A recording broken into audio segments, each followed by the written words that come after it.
है friends, welcome to SGT. तो आज अपन शुरू करने जा रहे हैं कोर जावा की लेक्चर सीरीज। तो इसमें हम पूरी कोर जावा की जो भी सारे टॉपिक्स है हम इसको कवर अप करेंगे, यानी कि कोर जावा की हर एक चीज़ के बारे में यहाँ पर डिस्कस होगी। तो चलिए आज की वीडियो शुरू करते हैं।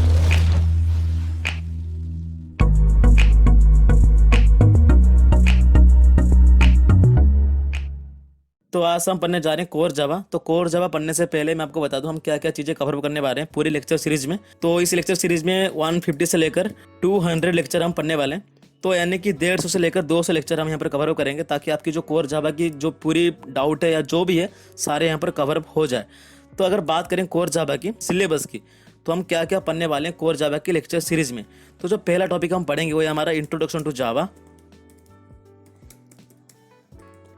ठीक है, इंट्रोडक्शन टू जावा। तो इसमें हम क्या पढ़ेंगे, इसमें हम पढ़ेंगे जावा क्या होती है। मैं बता दूं जावा एक ऑब्जेक्ट ओरिएंटेड प्रोग्रामिंग लैंग्वेज है। मैं बता दूं सी प्लस प्लस भी एक ऑब्जेक्ट ओरिएंटेड प्रोग्रामिंग लैंग्वेज है, लेकिन इस सी प्लस प्लस में से क्या कमी थी जो कि हमको जावा की तरफ खींच लाया। तो यानी कि difference between C plus plus and Java, Java क्या होती है, जावा को हम क्यों यूज करते हैं, जावा को हम कैसे यूज कर सकते हैं, जावा हम कैसे प्रोग्राम लिख सकते हैं। तो इस सब के बारे में डिस्कस करेंगे। और मैं बता दूं जावा को कैसे डाउनलोड करते हैं, कैसे हम उसमें पाथ सेट करते हैं। तो इस सब के बारे में हम डिस्कस करेंगे। मैं बता दूं जावा एक ऑब्जेक्ट ओरिएंटेड प्रोग्रामिंग लैंग्वेज है। यहाँ पर जो भी चीज़ें हम इंप्लीमेंट करते हैं उस हर चीज़ को हम बोलते हैं ऑब्जेक्ट। तो बात करें ऑब्जेक्ट क्या है और जावा को हम क्यों बोलते हैं ऑब्जेक्ट ओरिएंटेड प्रोग्रामिंग लैंग्वेज। मैं फिर से बता दूं जो इंट्रोडक्शन टू जावा है, तो इसमें हम पढ़ेंगे जावा क्या होती है, जावा को हम कैसे प्रोग्राम में इंप्लीमेंट कर सकते हैं, जावा को डाउनलोड कैसे कर सकते हैं, जावा की जो पाथ होती है हम उसको कैसे सेट कर सकते हैं। तो इन सब के बारे में हम पढ़ने वाले हैं। फिर उसके बाद हम पढ़ेंगे जेडीके क्या होते हैं, जेआरई क्या होती है, जेवीएम क्या होती है, जेवीएम के अंदर जावा की जो प्रोग्राम्स होती है किस तरह से एग्जीक्यूट करी जाती है। तो इस तरह से हम पूरी कवर करेंगे इंट्रोडक्शन टू जावा। तो जो दूसरा टॉपिक है हमारा वो है हमारा आइडेंटिफायर्स एंड कीवर्ड्स।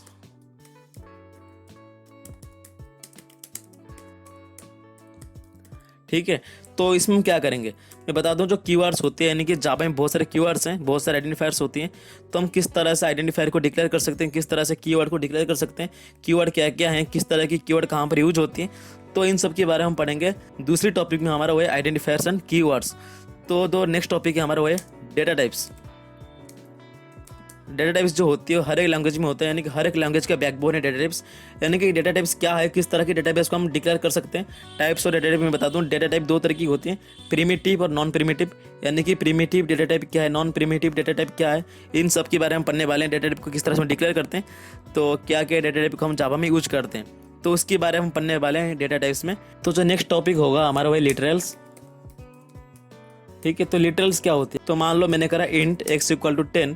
तो अगर आप सी या सी प्लस प्लस से आपको पता होगा इसका मतलब क्या होता है। अगर वो नहीं पता तो कोई दिक्कत वाली बात है नहीं। अगर मान लो मैंने कुछ इस तरह से करा, मैंने करा इंट x इक्वल टू 10। तो ये जो इंट है ये हमारा डेटा टाइप है, ये x हमारा वेरिएबल है।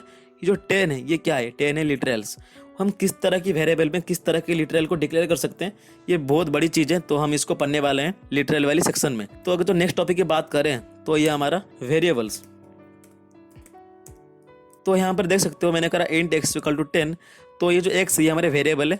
तो हम किस तरह की वेरिएबल किस तरह की सिचुएशन में यूज कर सकते हैं, यानी कि जो वेरिएबल है तीन तरह की होती है, यानी कि स्टैटिक वेरिएबल, ठीक है, और दूसरा है हमारा इंस्टेंस वेरिएबल, तीसरा हमारा लोकल वेरिएबल। तो जो तीन तरह की वेरिएबल है हम किस तरह की वेरिएबल को कहाँ पर यूज कर सकते हैं, तो हम पढ़ने वाले हैं वेरिएबल वाले सेक्शन में। तो हम किस तरह से वेरिएबल को डिक्लेयर कर सकते हैं, किस तरह की वेरिएबल में चीज़ों को इंप्लीमेंट कर सकते हैं। वही जो लोकल वेरिएबल है उसको हम कहाँ पर यूज करेंगे, इंस्टेंस वेरिएबल को कहाँ पर यूज करेंगे, हम स्टैटिक वेरिएबल को किस तरह से यूज कर सकते हैं, किस तरह के इन तीनों वेरिएबल को हम एक्सेस कर सकते हैं। तो इन सब के बारे में पढ़ने वाले हैं वेरिएबल वाले सेक्शन में। तो जो नेक्स्ट टॉपिक है हमारा वो ऑपरेटर। ये क्या होती है मैं बता दूं, ऑपरेटर यूज होती है जावा में ऑपरेशंस को परफॉर्म करने के लिए। मान लो कि कोई ज़रूरत पड़ गई कोई मैथमेटिकल ऑपरेशन को परफॉर्म करने के लिए, तो हम ऑपरेटर की मदद से ही उसको परफॉर्म कर सकते हैं। तो मैं बता दूं तो ऑपरेटर यूज होती है ऑपरेशन को परफॉर्म करने के लिए। यहाँ पर वेरियस ऑपरेशंस होती हैं, वेरियस ऑपरेटर को यूज करके हम ऑपरेशन को परफॉर्म करते हैं। तो हम इसमें बारे पढ़ने वाले हैं ऑपरेटर क्या होते हैं, किस तरह के ऑपरेटर को हम किस तरह के ऑपरेशन में यूज कर सकते हैं, और इंक्रीमेंट ऑपरेटर क्या होते हैं, डिक्रीमेंट ऑपरेटर क्या होते हैं, जो कि लूप में बहुत ज़्यादा यूज होते हैं। यानी कि अगर फॉर लूप की बात करें तो फॉर लूप में इंक्रीमेंट डिक्रीमेंट ऑपरेटर के बिना फॉर लूप अधूरा है। तो हम सबके बारे में बात करेंगे, बहुत सारे डू फॉल्स है उसके बारे में बात करेंगे। तो अगर बात करें नेक्स्ट टॉपिक का, तो जो कि हमारा फ्लो कंट्रोल। ये फ्लो कंट्रोल क्या होती है, नाम से पता चल रहा है जब भी हम जावा में प्रोग्राम करते हैं किस तरह से फ्लो करते हैं, किस तरह से चीज़ें एग्जीक्यूट करी जाती है, यानी कि कौन सी लाइन के बाद कौन सी लाइन एग्जीक्यूट होता है। अगर मान लो जो हमारा प्रोग्राम है और 10 लाइन का प्रोग्राम है, ठीक है, कौन सी लाइन के बाद कौन सा लाइन एग्जीक्यूट होगा ये फ्लो कंट्रोल डिसाइड करता है। तो इसमें इफ होती है, इफ एल्स होती है, जहाँ पर कंडीशन होती है उस कंडीशन की बेसिस पर हम चीज़ों को एग्जीक्यूट करते हैं। यहाँ पर इफ होती है, इफ एल्स होती है, स्विच कैसे होती है, तो इन सब के बारे में डिस्कस करेंगे फ्लो कंट्रोल वाली सेक्शन में। अगर हम बात करें नेक्स्ट टॉपिक की, जो कि हमारा लूपिंग, तो लूपिंग का मतलब क्या है? लूपिंग का मतलब ये है कि to achieve a particular task if we repeat number of statements again and again. इसका मतलब क्या हुआ? इसका मतलब ये हुआ अगर एक पर्टिकुलर चीज़ को पाने के लिए हम नंबर ऑफ स्टेटमेंट को बार बार एग्जीक्यूट करें तो उसको हम बोलेंगे लूपिंग। तो ये जो नंबर ऑफ स्टेटमेंट है ये एक पर्टिकुलर कंडीशन की बेसिस पर एग्जीक्यूट होंगे, मतलब जब तक कंडीशन ट्रू हो रहा है तब तक हम चीज़ों को एग्जीक्यूट करेंगे, तो उसको हम बोलेंगे लूपिंग। तो लूपिंग हम पढ़ेंगे फॉर लूप के बारे में, फिर हम पढ़ेंगे व्हाइल लूप, फिर हम पढ़ेंगे डू व्हाइल लूप, तो हम पढ़ेंगे फॉर ईच लूप के बारे में। बेसिकली फॉर ईच लूप क्या है, फॉर लूप क्या है, किस तरह से हम फॉर लूप में चीज़ों को इंप्लीमेंट कर सकते हैं, फॉर ईच लूप क्या है, तो इन सब के बारे में हम पढ़ने वाले हैं लूपिंग वाली सेक्शन में। लूप्स खत्म होते जो नेक्स्ट टॉपिक हमारा होगा वो है हमारा एरेज।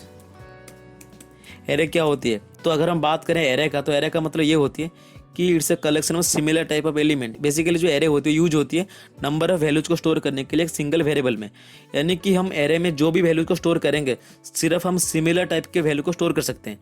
तो हम कह सकते हैं array is a collection of similar type of element या होमोजीनियस एलिमेंट। तो बेसिकली हम पढ़ेंगे एरे क्या होती है, एरे के अंदर हम कैसे चीज़ों को स्टोर कर सकते हैं, यानी कैसे हम वैल्यूज को स्टोर कर सकते हैं, एरे को हम कैसे डिक्लेयर कर सकते हैं, एरे को हम कैसे इनिशियलाइज कर सकते हैं। तो ये सब के बारे में हम पढ़ने वाले हैं इस वाली सेक्शन में, यानी कि एरे क्या होती है, एरे की टाइप्स के बारे में यहाँ पर पढ़ेंगे।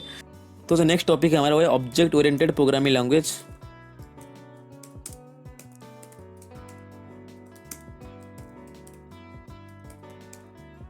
आई होप आप सबको पता है Java is object oriented programming language.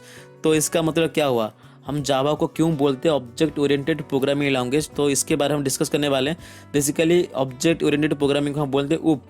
तो बेसिकली ये उप्स की जो फीचर्स होती है क्या क्या होती है, किस तरह से हम मानेंगे कि जावा एक ऑब्जेक्ट ओरिएंटेड प्रोग्रामिंग लैंग्वेज है। हम सी को क्यों नहीं बोलते कि सी एक ऑब्जेक्ट ओरिएंटेड प्रोग्रामिंग लैंग्वेज है। हालांकि जो जावा है, जावा 100% ऑब्जेक्ट ओरिएंटेड प्रोग्रामिंग लैंग्वेज नहीं है। क्यों नहीं है इसके बारे में हम डिस्कस करने वाले हैं कोर जावा की लेक्चर सीरीज में। अब बात करते हैं ऑब्जेक्ट ओरिएंटेड प्रोग्रामिंग का, तो इसके कुछ खास फीचर्स होते हैं, उस फीचर के बदौलत हम जावा को बोलते हैं Java is object oriented programming language. तो क्या क्या फीचर्स है, यानी कि इनहेरिटेंस क्या होती है, इनकैप्सुलेशन क्या होती है, पॉलीमॉर्फिज्म क्या होती है, डेटा हाइडिंग क्या होती है, डेटा बाइंडिंग क्या होती है, डेटा एब्स्ट्रैक्शन क्या होती है, मेथड ओवरलोडिंग, मेथड ओवरराइडिंग, इन सब के बारे में हम पढ़ने वाले हैं इस वाली सेक्शन में, जो कि हमारा ऑब्जेक्ट ओरिएंटेड प्रोग्रामिंग। तो जो नेक्स्ट टॉपिक हम पढ़ने वाले हैं मेथड्स इन जावा। तो इसमें हम पढ़ेंगे मेथड्स क्या होते हैं, किस तरह से मेथड को यहाँ पर डिक्लेयर कर सकते हैं। तो मेथड कितने तरीके की होती है, यानी कि मैं बता दूं यहाँ पर जावा में 2 तरीके की मेथड हम यूज करते हैं। जो पहला तरीका है हमारा स्टैटिक मेथड, ठीक है, और दूसरा हमारा इंस्टेंस मेथड। हम पढ़ेंगे स्टैटिक मेथड क्या है, इंस्टेंस मेथड क्या है, स्टैटिक मेथड हम किस तरह से एक्सेस कर सकते हैं, इंस्टेंस मेथड को हम किस तरह से एक्सेस कर सकते हैं। तो इस सब के बारे में हम पढ़ने वाले हैं। तो इसमें हम एक सब टॉपिक पढ़ेंगे जो कि बहुत ज़्यादा इंपॉर्टेंट है, जो कि हमारा method overloading and method overriding. Method overloading और मेथड ओवरराइडिंग, किस तरह से हम मेथड को ओवरलोड कर सकते हैं, किस तरह से मेथड को ओवरराइड कर सकते हैं। तो इस तरह से हम पढ़ने वाले हैं मेथड ओवरलोडिंग और मेथड ओवरराइडिंग। अगर हम बात करें मेथड ओवरलोडिंग और मेथड ओवरराइडिंग का, तो ये एक पॉलीमॉर्फिज्म का पार्ट है, यानी कि हम इसको ऑब्जेक्ट ओरिएंटेड प्रोग्रामिंग में मान सकते हैं।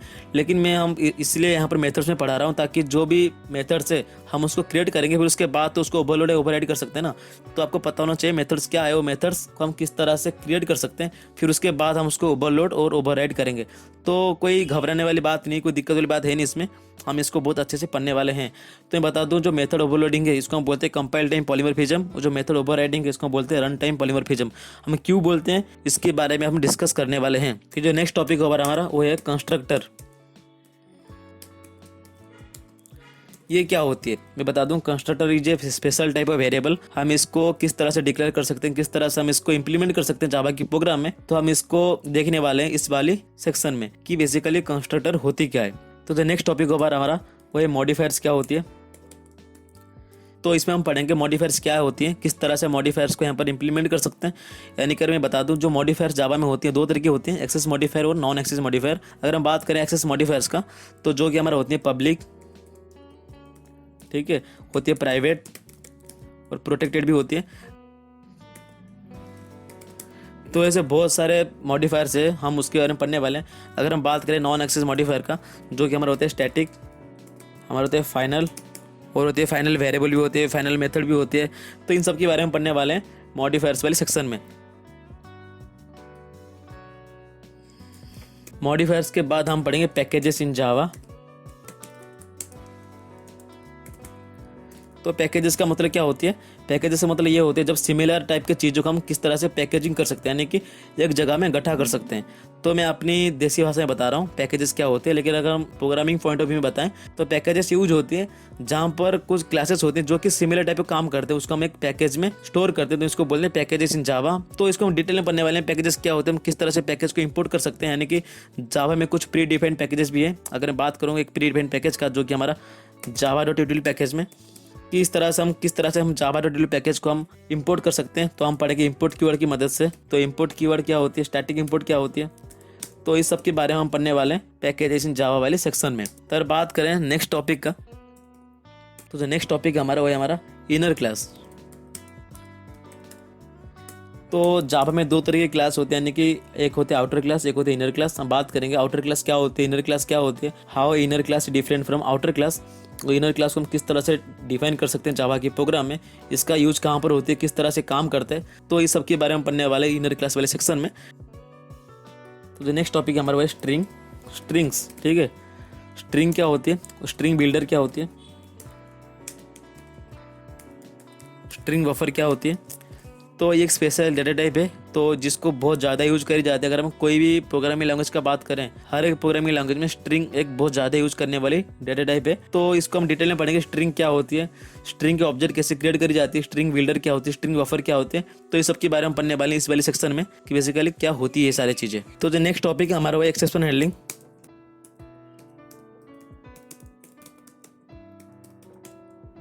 तो बेसिकली होती क्या है, अगर बात करें एक्सेप्शन हैंडलिंग, उससे पहले बात करते हैं एक्सेप्शन होती क्या है। अगर हम कोई भी जावा की प्रोग्राम में काम कर रहे होंगे, या कोई भी हम जावा की प्रोग्राम को एग्जीक्यूट कर रहे होंगे, अगर रन टाइम में कोई एरर आ जाता है, या वो सिस्टम एरर भी हो सकता है या स्टोरेज की एरर भी हो सकता है, तो उसको हम बोलते हैं एक्सेप्शन। तो ये जो एरर आती है हम किस तरह इसको हैंडल कर सकते हैं, तो उसके बारे में हम पढ़ेंगे एक्सेप्शन हैंडलिंग में। यहाँ पर कुछ ब्लॉक्स होते हैं, यानी कि ट्राई ब्लॉक होती है और हमारे कैश ब्लॉक भी होती है। तो ऐसे बहुत सारे ब्लॉक होते हैं, ट्राई, कैश, थ्रो होती है, थ्रोज होती है, फाइनली होती है।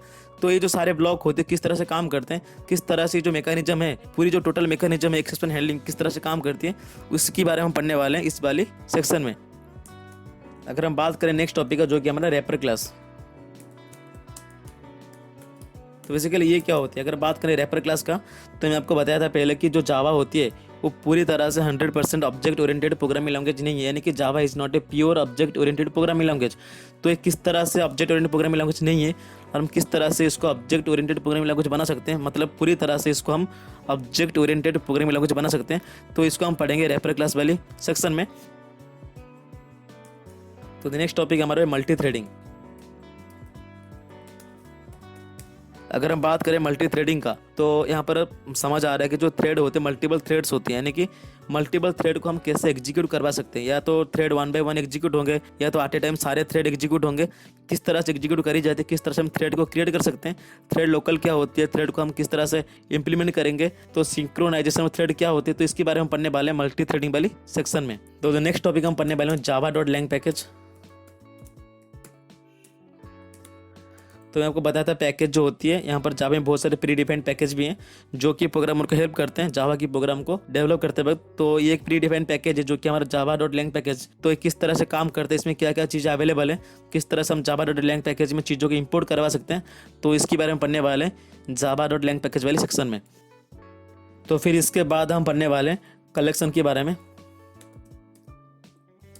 कि कलेक्शन क्या होती है। जैसे मैंने आपको बताया था, जो एरे होती है, एरे भी कलेक्शन है। जो कलेक्शन होते हैं, हम यहाँ पर मल्टीपल वैल्यूज को एट ए टाइम स्टोर कर सकते हैं, यानी कि एक ही वेरिएबल में मल्टीपल एलिमेंट को स्टोर कर सकते हैं, उसको हम बोलते हैं कलेक्शन। तो मैं बता दूं एग्जांपल एक, जो कि एरे लिस्ट होती है, हमारा लिस्ट होती है, टपल होती है, वेक्टर होती है, तो ये सारे चीज़ को हम बोलते हैं कलेक्शन इन जावा। तो इसके बारे में पढ़ने वाले हैं। हालांकि ये एक डेटा स्ट्रक्चर है, किस तरह से हम जावा की प्रोग्राम में कलेक्शन को इंप्लीमेंट कर सकते हैं, तो इसके बारे में पढ़ने वाले हैं इस वाली सेक्शन में। तो जो नेक्स्ट टॉपिक हमारा है गार्बेज कलेक्शन।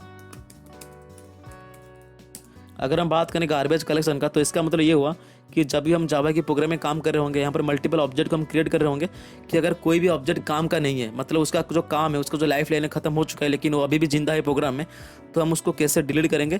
तो इसको प्रोग्राम को डिलीट करना नहीं पड़ेगा, ये automatically by using garbage collector delete कर दी जाएगी जेवीएम के द्वारा। तो ये क्या होती है, एक फीचर होती है जावा की, तो इसके बारे में पढ़ने वाले हैं इस वाली लेक्चर सीरीज में, कि बेसिकली गार्बेज कलेक्टर होती है, गार्बेज कलेक्शन क्या होती है। अगर हम बात करें नेक्स्ट टॉपिक का, जो कि हमारा फाइल इनपुट और आउटपुट ऑपरेशन, यानी कि फाइल आईओ। तो ये क्या होती है, अगर बात करें फाइल आईओ का, तो इसका मतलब ये हुआ कि फाइल क्या होते हैं, हम फाइल से कैसे डाटा को रीड कर सकते हैं, और फाइल के अंदर हम कैसे डाटा को स्टोर कर सकते हैं, फाइल को कैसे राइट कर सकते हैं, यानी कि read operation, write operation, read write कैसे कर सकते हैं, प्रिंट राइटर क्या होती है, तो इसके बारे में पढ़ने वाले हैं फाइल आईओ वाली सेक्शन में। तो फिर जो नेक्स्ट टॉपिक है हमारा serialisation.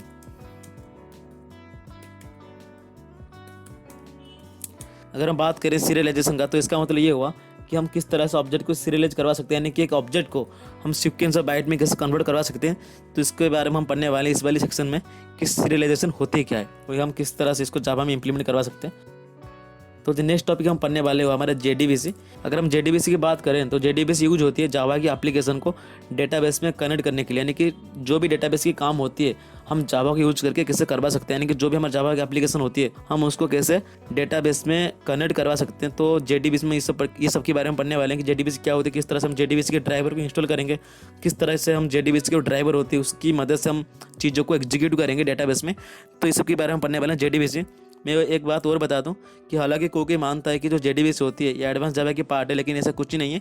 JDBC is part of core Java, यानी कि जब भी हम कोर जावा पढ़ेंगे तो JDBC उसका पार्ट ही है, क्योंकि जब हम JDK को डाउनलोड करते हैं तो उसके साथ साथ JDBC भी डाउनलोड हो जाता है, यानी कि जो भी डाटाबेस की मैकेनिज्म होती है जावा की, वो सारे चीज़ें JDK के साथ एम्बेडेड हैं। यानी कि जब भी हम JDK डाउनलोड करेंगे तो उसके साथ साथ JDBC के जो भी सारे मैकेनिज्म है वो सारे डाउनलोड हो जाते हैं। तो हम कह सकते हैं जो JDBC है is a part of core Java. तो ये थे कुछ सिलेबस ऑफ जावा, कि अगर आप कोई भी यहाँ पर छूट जाता है तो हम इसको भी कवर अप करेंगे, इसमें कोई दिक्कत वाली बात है नहीं। तो ये है सारे टॉपिक जिसको हम कवर करने वाले हैं पूरी लेक्चर सीरीज में, कि हम जावा में क्या क्या चीज़ें सीखेंगे, जावा को हम किस तरह से प्रोग्राम में इंप्लीमेंट करेंगे। आई होप आपको पता चल चुका होगा कोर जावा क्या है, तो इसमें क्या क्या टॉपिक्स हैं। अगर कोई भी टॉपिक यहाँ पर छूट गया है तो कमेंट सेक्शन में बता लीजिएगा, ताकि कोई भी टॉपिक यहाँ से छूटना नहीं चाहिए। तो जो नेक्स्ट लेक्चर होगा वो होगा हमारा इंट्रोडक्शन टू जावा, कि हम जावा क्या होती है उसके बारे में पता करेंगे। तो आज के लिए बस इतना ही, मिलते हैं नेक्स्ट वीडियो में। Thanks for watching, have a good day.